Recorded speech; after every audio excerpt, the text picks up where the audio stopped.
Perjalanan menuju ke wisata Nanggrodro, Lancuk City, family gathering bersama Wali Murid PAUD Abdul Aziz. Yang lainnya pada pergi naik Honda. Oke. Warahmatullahi wabarakatuh.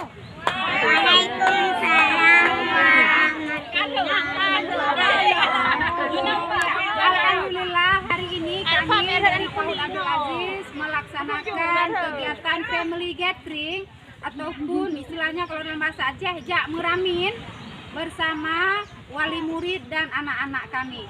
Nah, dalam kegiatan family gathering kali ini kita melakukan ada beberapa kegiatan. Yang pertama, anak-anak akan membawa kelereng menggunakan sendok. Nanti dilanjutkan dengan kegiatan tarik tambang, serta untuk ibu-ibunya nanti ada kegiatan lomba tepung party ya. Bagaimana keseruannya? Jangan lupa ikuti terus kegiatan kami. Terima kasih.